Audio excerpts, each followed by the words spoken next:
l'université se pose la question fondamentale, est-ce qu'il y a une valeur ajoutée par rapport à ce processus de décentralisation qui a été amorcé? Mais si on analyse en profondeur au niveau de PARSEM, nous avons constaté qu'il y a un problème qui risque de ne pas aboutir aux résultats escomptés par rapport aux objectifs de la décentralisation. D'abord, PARSEM constate une absence d'orientation sous forme de stratégie de développement local. Parce que la stratégie de développement local devrait partir d'une analyse d'une économie locale, identifier les avantages et les avantages concurrentiels et exploiter les opportunités. Cela manque. C'est pour cela que même dans les PCDC qui ont été élaborés, soit disant que c'est pour le développement des communes, à voir comment ils sont élaborés, ils fonctionnent, il y a manque d'insistance sur les axes stratégiques qui devaient impulser cette dynamique de développement. D'abord, PARSEM identifie les 5 axes très fondamentaux. Il y a l'axe gouvernance.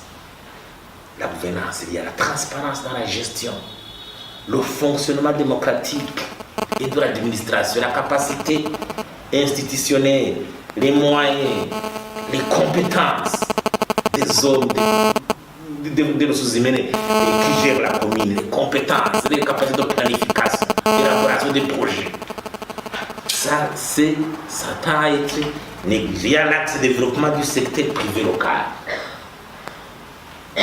On devrait commencer à parler de l'environnement, des affaires au niveau local.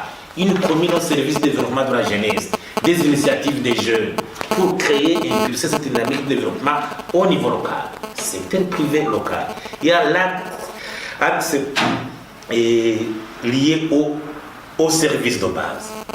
L'alimentation, la santé, l'éducation, la justice. Quelle est la qualité des services dans la commune? Il faut aller toujours vérifier la qualité. Comment est-ce que le citoyen perçoit la qualité de ces services dans sa commune? Il y a un aspect fondamental, le développement de la statistique locale. Le développement de la statistique locale. On ne peut pas penser à développer une entité sans se baser sur les chiffres de la statistique. On parle de statistique au niveau national, mais il faut aboutir à une politique de statistique au service des communes, de la commune. Le taux de malnutrition dans cette commune est 50. Le taux de scolarisation, le taux d'intercommune, la production dans la commune, l'insuffisance alimentaire dans la commune. Statistiques au service de la commune pour justement se projeter dans l'avenir avec une vision fondée sur des évaluations qui ont des critères objectifs. Et aussi via la mobilisation des ressources et justement les gérer comme on avait dans un système de bonne gouvernance, notamment le contrôle budgétaire de la commune, l'exercice du contrôle budgétaire. On parle de 500 millions déjà envoyés dans les communes depuis bientôt 3 ans. On se demande est-ce que cet argent a déjà produit une valeur ajoutée? Il faut alors une évaluation de la gestion interne des fonds et aussi de ce que ces fonds ont pu provoquer comme valeur ajoutée au niveau par exemple infrastructure ou bien dans le changement des structures de fonctionnement de la commune pour les rendre beaucoup plus performants.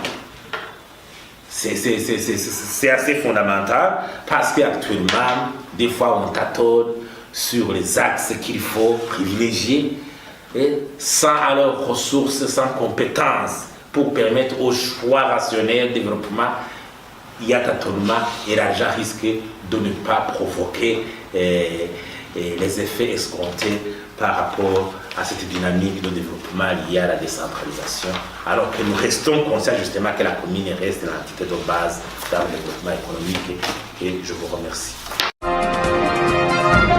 Question fondamentale, vous avez parlé de 500 millions, justement les 500 millions, il faut savoir faire des priorités. Des priorités pour les 500 millions. Il faut évaluer l'impact des 500 millions. Comment ces 500 millions ont impacté le développement de la commune? D'abord, il faut évaluation des procédures de gestion de cet argent et aussi évaluer l'impact quelle vraiment infrastructure a-t-on obtenu à partir de ces examens? Est-il une infrastructure viable? Est-ce qu'il y a une comparaison entre l'argent et ce qu'on a physiquement dans la commune? On doit aboutir à cette évaluation. Parce qu'il y a un comportement ici dans notre pays de vouloir des fois orienter les priorités de développement ou quoi, non pas selon les besoins des citoyens, mais selon les besoins, les caprices des gestionnaires qui veulent y tirer des profits. Et quand il n'y a pas d'une institution de régulation, d'un organe de régulation pour mettre hors d'état de nuit ceux qui veulent se comporter de telle façon, là la situation s'aggrave. Vous avez parlé que j'ai parlé dans l'ensemble. Souvent c'est dans l'ensemble parce qu'on a visité plusieurs communes. Donc on a vu que les 5 axes vraiment sont titilants. On ne priorise pas la bonne gouvernance dans la commune, la capacité institutionnelle de la commune. Il y a par exemple une loi qui dit que les conseils techniques de développement doivent avoir un diplôme universitaire. Combien à an? Il faut aller faire des descentes. Donc c'est très problématique. Quand tout est politique, alors des fois on oublie des comités de développement ou des ressources humaines qui peuvent assister à l'administrateur dans sa prise de décision, dans l'orientation. Des ressources humaines compétentes. Je comprends par exemple que le poste de l'administrateur peut être plus politique, mais il faut la politique d'orientation, mais aussi les capacités techniques qui soutiennent, qui sous-tendent cette orientation. Ce sont les véritables piliers.